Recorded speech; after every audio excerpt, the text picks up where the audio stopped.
तो दोस्तों आज हम बात करने वाले हैं एक ऐसी पीएसयू कंपनी की जो इंडिया में कॉपर माइनिंग का किंग है। नाम है हिंदुस्तान कॉपर लिमिटेड। ये कंपनी ज़मीन के अंदर से कॉपर निकालती भी है और उससे रिफाइन कॉपर रॉड्स भी बनाती है। माइनिंग से लेके मैन्युफैक्चरिंग तक पूरा काम खुद करती है। और सबसे इम्पॉर्टेंट बात, कॉपर की डिमांड आज के टाइम में रिकॉर्ड लेवल्स पे पहुंच चुकी है। क्या आपको पता है कि electric vehicles, solar energy, smart cities और इलेक्ट्रॉनिक्स मैन्युफैक्चरिंग सब जगह पे कॉपर लगता है और गवर्नमेंट भी इन सब एरियाज़ में एग्रेसिवली इन्वेस्ट कर रही है। तो क्या ये डिमांड हिंदुस्तान कॉपर के लिए एक गोल्डन अपॉर्चुनिटी बन सकती है? आइए ये वीडियो में हम डिटेल में जानकारी लेते हैं। तो दोस्तों बात करते हैं हिंदुस्तान कॉपर लिमिटेड के बारे में। ये कंपनी का ओवरव्यू देख लेते हैं। एस्टेब्लिश इन 1967 एनएमडीसी से ये स्पाइन ऑफ हुई। इंडिया की एकलौती कॉपर माइनिंग पीएसयू कंपनी है। वर्टिकली इंटीग्रेटेड कंपनी है। Copper mining, beneficiation, smelting, refining, wire rods, tubes etcetera सब कंपनी खुद करती है। 80% से ज़्यादा कॉपर रिजर्व्स कंपनी के पास है, लीज पे कंपनी के पास है। प्रोडक्ट्स एंड प्लांट्स क्या है? तो मेन प्रोडक्ट्स कंपनी के कॉपर कैथोड है, copper concentrate, continuous cast copper rods है। बाय प्रोडक्ट्स है कंपनी के पास copper sulphate, sulphuric acid, nickel hydroxide, anode slime and reverts. Company के प्लांट्स कहाँ पे है? तो फर्स्ट प्लांट देखेंगे हम जहाँ पे प्रोसेसिंग होती है, जहाँ पे कॉपर बनाया जाता है। तो हिंदुस्तान कॉपर के प्लांट्स जो वो जगह है जहाँ माइन से लेके निकाला हुआ कॉपर और रिफाइन करके उसे फाइनल प्रोडक्ट बनाया जाता है, जैसे कॉपर रॉड्स, कैथोड एसिड, ये सब। तो फर्स्ट है तलोजा प्लांट महाराष्ट्र में। यहाँ कॉपर रॉड्स बनाया जाता है जो इलेक्ट्रिक वायर में यूज़ होता है। कैपेसिटी यहाँ पे 60,000 टन पर ईयर है।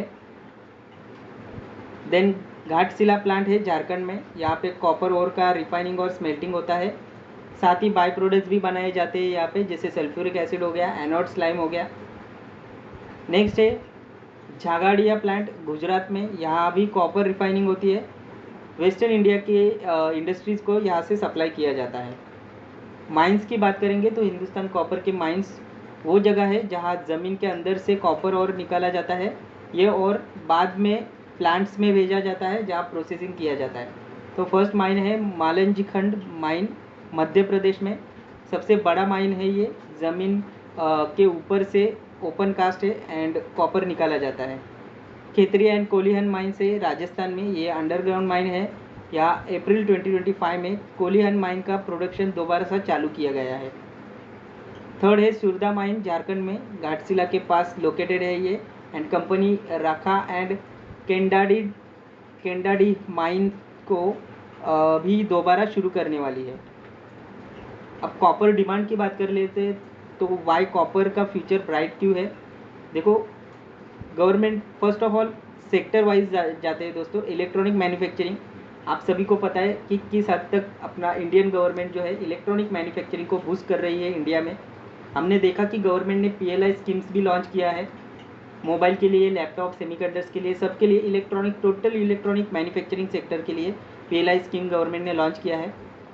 एंड आपको पता होना चाहिए जहाँ पे इलेक्ट्रॉनिक आता है वहाँ पे कॉपर आता है। कॉपर के कॉपर के बिना इलेक्ट्रॉनिक बन ही नहीं सकता, यह बात आपको समझनी चाहिए। तो कॉपर चाहिए होता है, सर्किट, कनेक्टर, सब में कॉपर चाहिए होता है। तो आप समझ सकते हो कि अगर इलेक्ट्रॉनिक मैन्युफैक्चरिंग बढ़ती है इंडिया में तो उसके साथ कॉपर की डिमांड भी बढ़ने वाली है।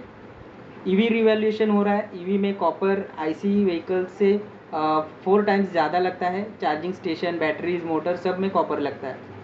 फिर आप देखोगे तो रिन्यूएबल एनर्जी को गवर्नमेंट पुश कर रही है, जैसे सोलार या फिर विंड एनर्जी। तो रिन्यूएबल एनर्जी इंफ्रा में भी केबलिंग, इन्वर्टर, टर्बाइंस में कॉपर यूज़ होता है। मतलब कॉपर ये ग्रीन एनर्जी का बैकबोन है, ये आपको समझना चाहिए।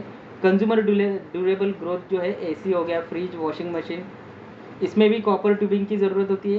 टीयर 2 to 3 सिटीज़ में डिमांड बढ़ रही है, एसी की डिमांड काफ़ी ज़्यादा बढ़ रही है। तो इसके वजह से मैन्युफैक्चरिंग बढ़ रही है, एंड मैन्युफैक्चरिंग बढ़ रही है तो कॉपर की डिमांड तो वैसे ही बढ़ने ही वाली है।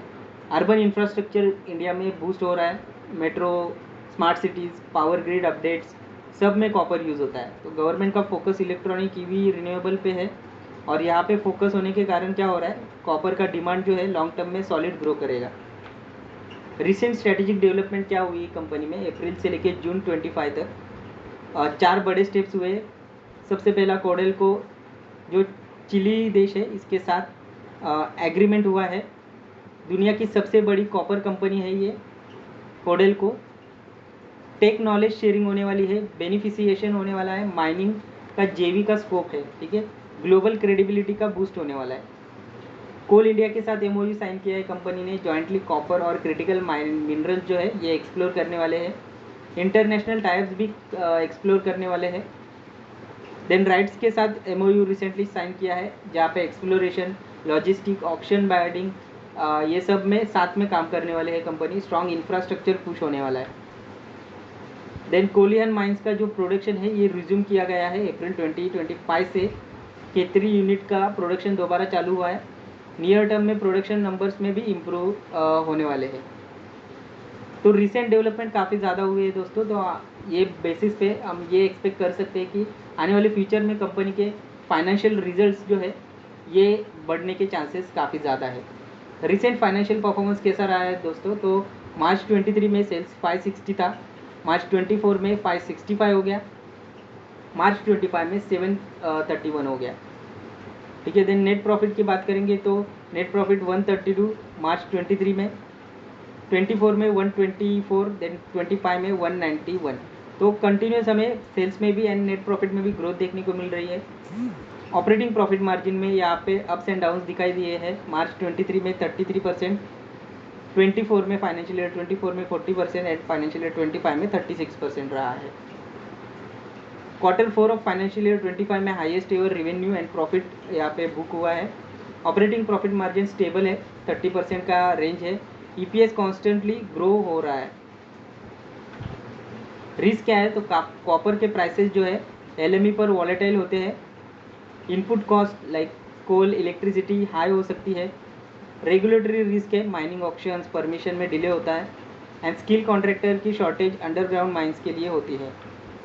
तो दोस्तों फाइनल वर्डिक्ट क्या है? देखो, हिंदुस्तान कॉपर का मार्केट कैप अभी 27,000 के ऊपर चला गया है और स्टॉक जो है 281 के आसपास ट्रेड कर रहा है, जहाँ इसका P 58 टाइम्स है एंड इंडस्ट्री P देखोगे तो 38 टाइम्स है, 38 का है। तो ये काफ़ी ज़्यादा आप बोल सकते हो कि हाई वैल्यूएशन पे अभी चल रहा है, लेकिन डिमांड के पर्सपेक्टिव से देखा जाए तो ये जस्टिफाइड लगता है, क्योंकि EV, इलेक्ट्रॉनिक, रिन्यूएबल सब में कॉपर की डिमांड तेज़ी से बढ़ रही है।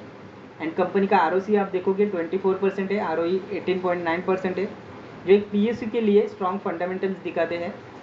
आने वाले टाइम में ये स्टॉक अपना ऑल टाइम हाई 52 वीक वाला ऑल टाइम हाई की बात कर रहा हूँ मैं, 353 की तरफ हमें ज़रूर मूव करते हुए दिखाई देगा। ओवरऑल ये कंपनी लॉन्ग टर्म के लिए एक अच्छा बेट साबित हो सकती है दोस्तों। बस एंट्री थोड़ा वाइजली लेना चाहिए। आई मीन कि डिप्स आए तो यहाँ पे आपको एंट्री लेना चाहिए। लॉन्ग टर्म के लिए ज़बरदस्त शेयर है। तो बस दोस्तों ये वीडियो में इतना ही था। आई होप कि ये वीडियो आपको अच्छा लगा है। अगर अच्छा लगा है तो प्लीज़ लाइक करिए, शेयर करिए एंड सब्सक्राइब करिए। तो बस दोस्तों मिलते हैं अगले वीडियो में, तब तक के लिए goodbye and happy investing.